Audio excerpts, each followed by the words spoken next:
سلامونه او احترامات می قبول کړئ دوستانو. امید دی چې ټول به روغ جوړ یاستئ. یو سړی چې ډیر زیات پوروړی یعنی قرضدار و، قرض یې 500 دینارو ته ورسېدو، نو د خلکو لخوا ډیر ځورول کېدو ځکه چې د قرض د ورکولو وخت یې پوره و، خو د سره 1 دینار هم نه و. له خلکو څخه ډیر تنګ شو او له ډیرې مجبورۍ څخه یو ورځ یو مشهور تاجر ته ورغی. خپله کیسه یې ورته وکړه. تاجر ورته 500 دیناره ورکړل او نیټه یې ورسره وټاکله چې په پلانکۍ نیټه به د تاجر قرض بیرته ورکوي. سړي د 500 دیناره په هغو خلکو وویشل چې د ترې قرض اخیستی و. د وخت په تېرېدو سره د تاجر د قرض نیټه هم راورسېده. تاجر هم له قرضداري سړي څخه په داسې حال کې د خپل قرض غوښتنه وکړه چې نوموړی په ډیر بد حال و او 1 دینار هم ورسره نه و. سړي ورته وویل زه خو هیڅ هم نه لرم، لږ نور وخت راکړه. خو تاجر ورسره ونه منله او خبره ان تر قاضي پورې ورسېده. کله چې قاضي د دوی موضوع واورېده نو قرضداري ته یې د بند یعنی د جیل سزا وټاکله او ورته یې وویل چې ته به تر هغې پورې بندي کېږي چې تر څو پورې دې د تاجر قرض نه وي ورکړی. قرضداري ورسره ومنله، خو قاضي ته یې وویل که نن شپه کور ته د تللو اجازت راکړئ تر څو خپل ماشومان وګورم، سهار ته به زه پخپله بیرته راشم. قاضي ورته وویل سمه ده، خو څه ضمانت به راکوي چې ته به سبا بیرته راځې؟ سړي ورته وویل ضمانت به مې رسول الله صلی الله علیه وسلم کوي، یعنی که زه سبا رانغلم نو زه به د حضرت محمد صلی الله علیه وسلم امتی نه یم.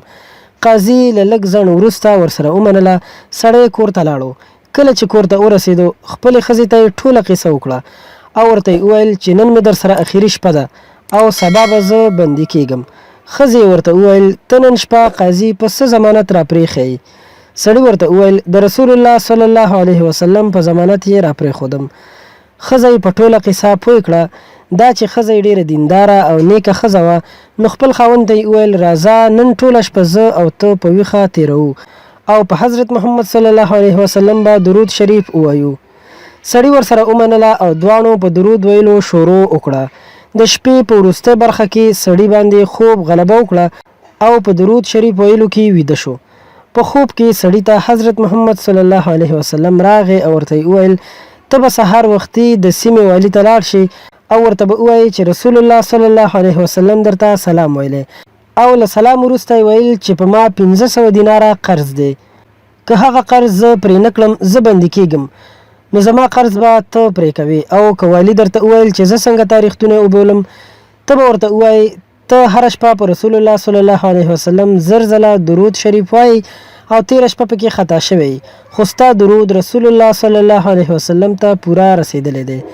کله چې سړی له خوبه راویښ شو نو په ډېره بیړه والي ته ورغی او خپله ټوله قصه یې ورته وکړه. والي ورته وویل زه څنګه تاریختونه وبولم؟ سړي ورته وویل ته هره شپه په رسول الله صلی الله علیه وسلم باندې 1000 ځله درود شریف وایي، خو 13 شپه په حساب کې غلط شوی، خو رسول الله صلی الله علیه وسلم وفرمایل چې ستا درود پوره را رسېدلی دی. والي را ولاړ شو. سړی په غېږ کې ونیو او په مخ یې ښکل کړ. 500 دیناره یې د قرض ورکړل او 500 دیناره یې نور همداسې ورکړل. سړی ډېر خوشحاله شو او د قاضي په لور روان شو. کله چې د قاضي دفتر ته ننوتو قاضي د سړي په لیدو راپورته شو. سړی په غېږ کې ونیو، په مخ یې ښکل کړ او ورته یې وویل ای بختور سړیه، ما ته بېګا ستا له برکته رسول الله صلی الله علیه وسلم په خوب کې راغی او راته یې وویل چې د دې سړي قرض به ته خامخا ورکوي. قاضي 500 دیناره د تاجر د قرض لپاره ورکړل او 500 نور همداسې ورکړل.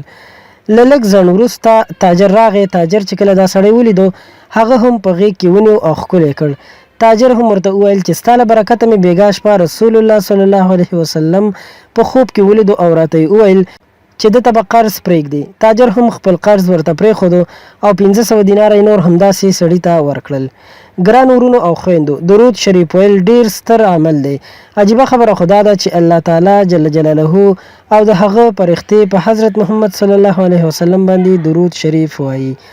لکه څنګه چې الله تعالی د قرآن کریم په سورة الاحزاب کې فرمایي، ترجمه یې داسې ده: الله او د هغه فرښتې پر پیغمبر صلی الله علیه وسلم درود وایي. ای مومنانو، تاسو هم پر هغه درود او سلام وایاست. له دې آیات څخه معلومیږي چې درود ویل ډیر ستر فضیلت لري.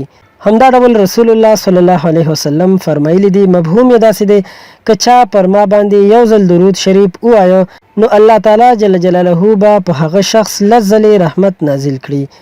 راځئ چې په پوره ذوق سره پر خوږ نبی حضرت محمد صلی الله علیه وسلم باندې درود شریف ووایو. ډیره مننه کوم دوستانو چې ویډیو مو تر پایه وکتله.